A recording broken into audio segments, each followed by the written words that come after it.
Welcome to the debate. So, I want you to imagine just for a moment the architecture of an argument. Okay, I'm picturing it. When two people are fighting, the space between them is usually filled with, well, a kind of sonic weaponry. You have raised voices, sharp tones, defensive posturing. It's loud, it's aggressive, and it's deeply chaotic. Right, it takes up all the oxygen in the room. Exactly. But what happens when one person suddenly drops their weapons? Like what happens when the shouting stops, the distortion fades, and you are left with this crystal clear, almost unnervingly calm whisper? Is that the sound of absolute vulnerability? Like a true surrender? Or is dropping your weapons just another way of asserting that you control the battlefield? Oh, interesting. Because honestly, sometimes the absolute most dominant thing a person can do in a screaming match is to speak softly. Think about it. When someone drops their volume to a whisper during a fight, it forces the other person to lean in. It completely changes the rules of engagement, but it does so entirely on the whisperer's terms. And that exact dynamic is what we are dissecting today. We are looking at Linkin Park's track Invisible from their album One More Light. Such a fascinating track. It really is. It's a huge pivot for a band whose entire sonic identity was historically forged in the fire of vocal aggression and heavy, distorted instrumentation.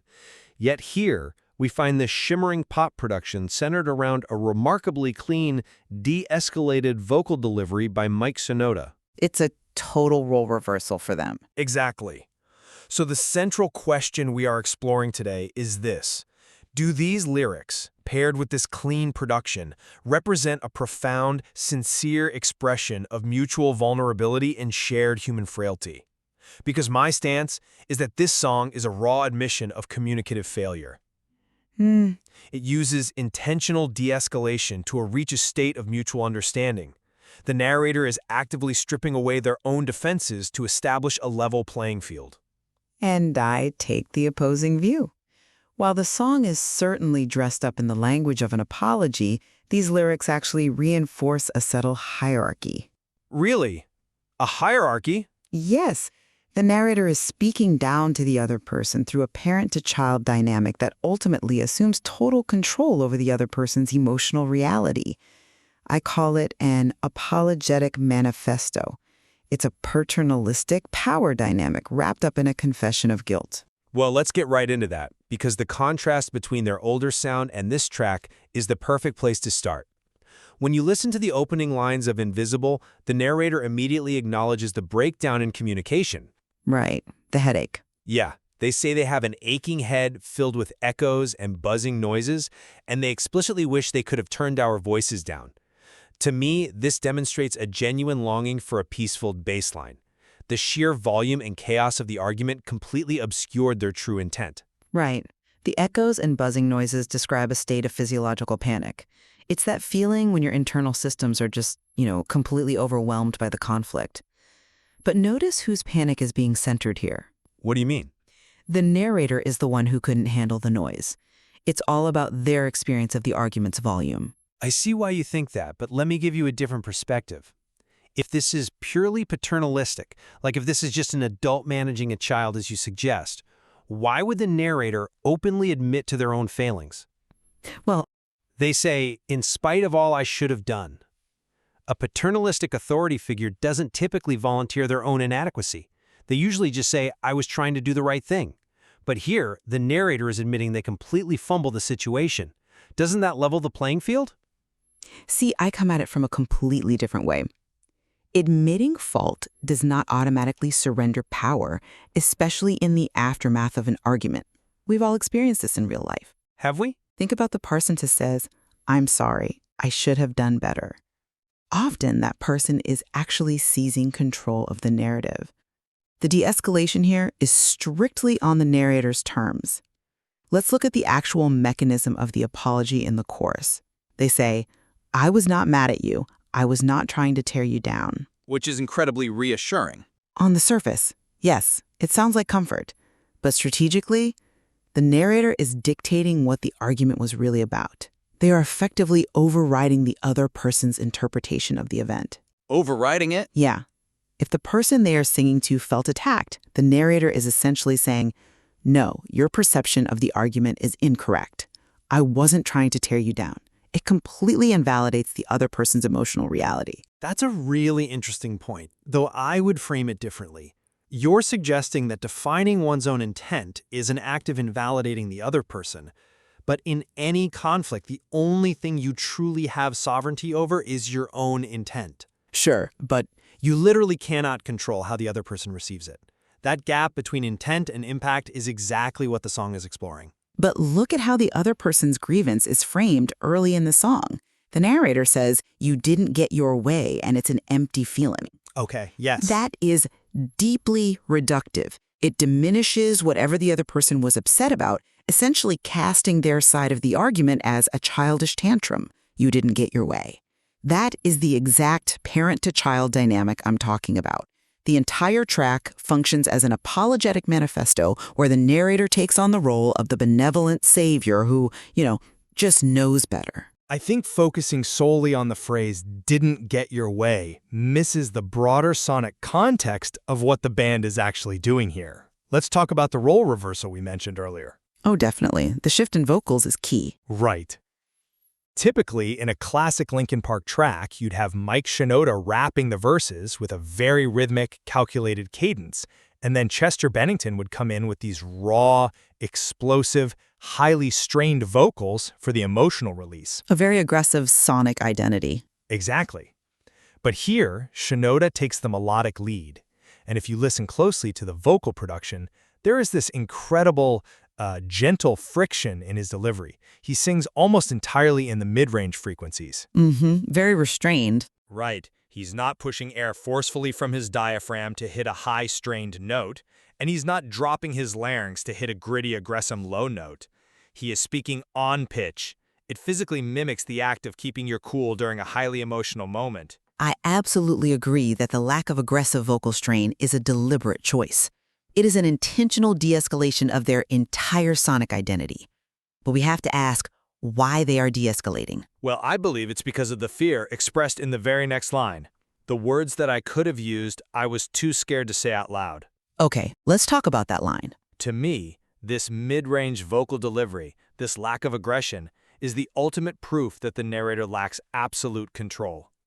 This is a suppressed fear of being misunderstood. When you are deeply invested in someone, the thought of saying the wrong thing, of irreparably damaging the bond, is terrifying. So you think it's about preserving the relationship? Exactly. The silence wasn't born of malice. It was born of a paralyzing fear of causing further pain.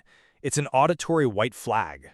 I'm sorry, but I just don't buy that. Let me tell you why. Go ahead. If we look at the context of the band's history of massive vocal aggression and the exact phrasing of these lyrics, the fear is not about being mutually misunderstood. It is a fear of their own capacity to cause harm. Wait, what do you mean by that? Let's break down the logic of the lyrics. I was not trying to tear you down. The words that I could have used, I was too scared to say out loud. The implication there is unmistakable. I had the words that would have destroyed you. I possessed the arsenal to win this argument decisively, but I chose not to use it. You're reading a threat into a confession. I'm reading the underlying power dynamic of restraint. The fear being described there is the burden of the powerful holding back their strength. It is not the fear of an equal who is worried about a miscommunication. It is the restraint of a parent who realizes that if they use their full vocabulary, their full intellect, their full volume, they will absolutely crush the child in the argument. The narrator is essentially saying, I held back because I was scared of the damage I could inflict. But doesn't that require a massive amount of empathy to hold back like that? It might require empathy, but it absolutely reinforces the hierarchy. It says, I am stronger than you, and my silence was an act of mercy. That gentle friction you're hearing in the mid-range frequencies, that isn't the sound of vulnerability. It's the sound of someone actively modulating their power. It perfectly aligns with the lyric, I was shouting at the shelves, I was shouting at myself. Right, that line is crucial. It is a brilliant meta-commentary on the band's own history. For almost 2 decades, they were famous for externalizing their anger, shouting at the world, shouting at the shelves. But here, the narrator realizes the aggression is internal. I was shouting at myself. because projecting it outward breaks things. Exactly. They realize that projecting that heavy, distorted noise outward only causes damage, so they pull it all back. But pulling back your power to protect someone smaller than you is still a power dynamic. I'm just not convinced by that line of reasoning because it assumes a level of cold calculation that the rest of the song actively contradicts. The narrator explicitly admits that the situation is messy. They say this is not black and white, there are no clear solutions. But do they really mean that? I think so.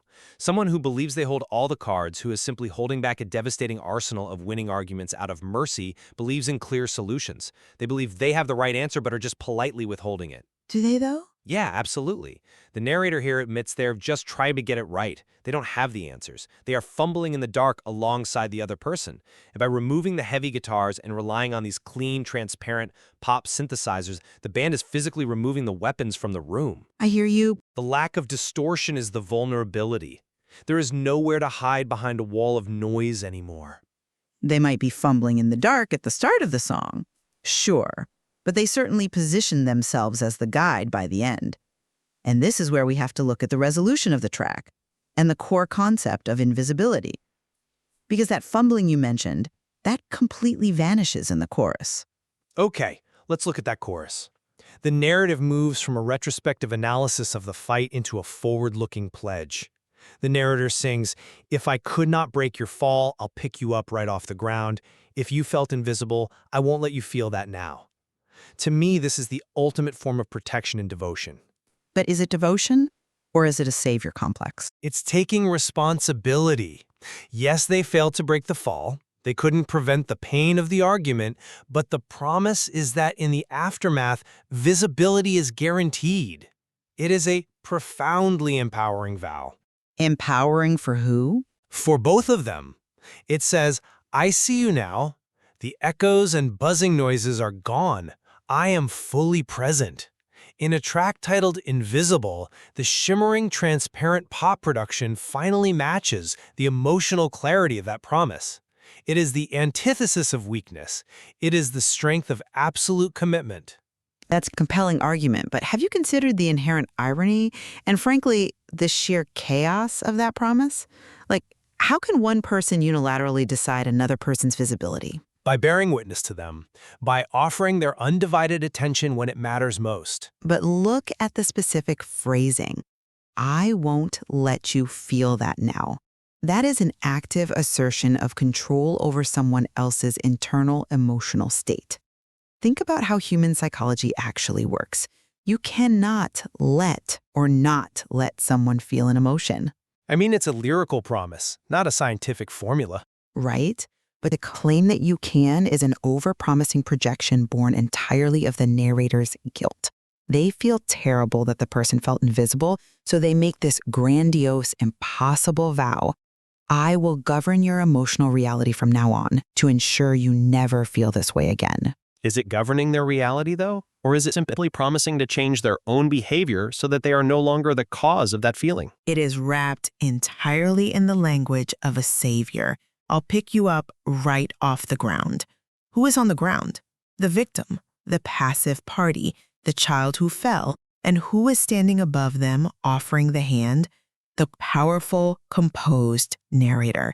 The concept of invisibility here actually highlights the narrator's weakness. Wait, how is offering to help someone up a weakness? Because they are desperately trying to control an emotional outcome that they have already proven they cannot manage. The argument broke down. There were echoes and buzzing noises, but now they want to orchestrate the perfect resolution. And this is where the shimmering pop production you mentioned becomes deeply ironic. I completely disagree. I think the production beautifully supports the message of clarity. I think it masks the reality. Look at how pop production works mechanically. The beats are perfectly quantized, meaning the drum hits are mathematically aligned to a computer grid to remove any human error. The synthesizers are clean and polished. Right. It wraps this messy, uncontrollable, chaotic human disconnect in a pristine, perfectly mixed sonic package. The musical production itself is trying to enforce a clear solution on a lyric that explicitly states there are no clear solutions. It is a brilliant facade of control. Wow, okay. That is a really cynical way to look at it, but I actually see your point about the tension between the messy lyrics and the perfect production. If someone promises they won't let you feel that now, they are on some level claiming jurisdiction over how you heal. Exactly. It's stifling. Have you ever had a partner try to dictate how you recover after a fight? It can feel suffocating. But I still argue that calling it a facade of control ignores the ending of the song. You mean the chanting? Yes, the repetition of the word invisible at the very end. The narrator just chants it over and over as the track closes. That doesn't feel like a declaration of control to me. It feels like a meditation. A medication? Yeah, it feels like an acknowledgement of the other person's pain. By repeating the very thing the other person feared, invisibility, the narrator is validating it. They are bringing it into the light. Letting that word ring out in the mix, completely unclouded by heavy instrumentation, is the musical equivalent of holding space for someone. It's not about fixing them. It's about standing with them. But holding space requires stepping back, and the narrator never steps back. Even as the word invisible repeats, it is the narrator's voice chanting it. It is the narrator's voice dominating the auditory field.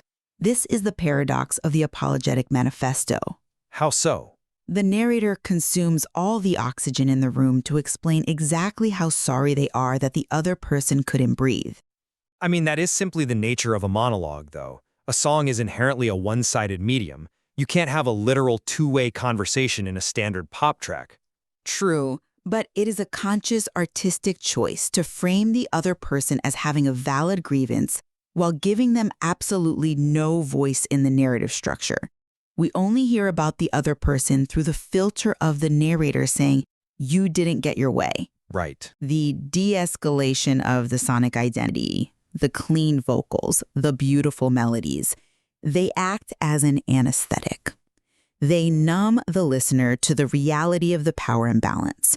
The narrator gets to absolve themselves of guilt by performing this grand, highly produced act of vulnerable apology, but they never actually see the high ground. They are still the one doing the picking up. They are still the one granting the visibility. I just returned to the fundamental intent behind the song. When we analyze the gentle friction of Shinoda's performance, the total lack of malice is palpable. Intention matters deeply in human relationships. But does it matter more than impact? If the intent is to soothe, to repair a fracture, we shouldn't fault the narrator for using the tools of reassurance. Yes, saying, "I will pick you up" implies someone is down. But in the immediate aftermath of an emotional crash, someone usually is down. Offering a hand isn't an act of oppression, it's an act of necessary grace. But again, it's restitution on whose terms? That is the question that lingers over the entire track for me. And that is exactly where we must draw our final thoughts together. As we look at the totality of Linkin Park's Invisible, my position remains that this is a beautiful, inherently human, and perhaps slightly flawed attempt at profound vulnerability. Flawed being the operative word. Maybe so, but the band deliberately strips away the armor of heavy, distorted rock. The narrator openly admits to their own fear, their own paralysis, and the chaotic breakdown of their communication. By shifting to a transparent vocal layer and sitting comfortably in the mid-range, the song embodies a true, sincere de-escalation.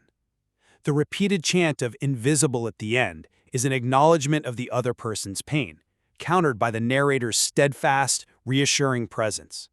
It is a song about the difficult, messy work of stepping out of the chaos and trying sincerely to get it right. And I maintain that the track serves as a brilliant, almost uncomfortable study in the contradictions of apologies. It shows us exactly how the overwhelming desire to comfort someone can inadvertently strip them of their agency. Yeah, the tension there is real. By framing the grievance as an empty feeling from not getting their way, and by positioning the narrator as the absolute savior who must pick you up right off the ground, the lyrics cast the other person as a passive victim.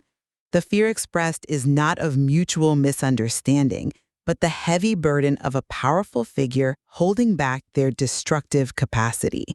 It is an apologetic manifesto, a masterclass in using musical and lyrical de-escalation not as a true surrender, but as a highly sophisticated way to dictate the exact terms of the piece.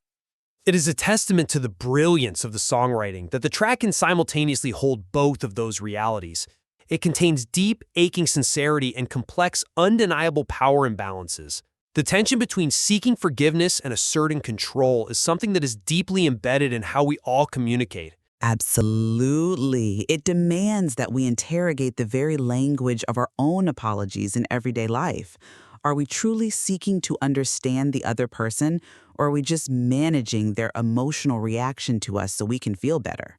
There is a profound amount to explore in the mechanics of these lyrics, and the perfect quantized pop production ensures that the pill goes down smoothly, even if the psychological aftertaste is incredibly complex. It leaves us exactly where we started.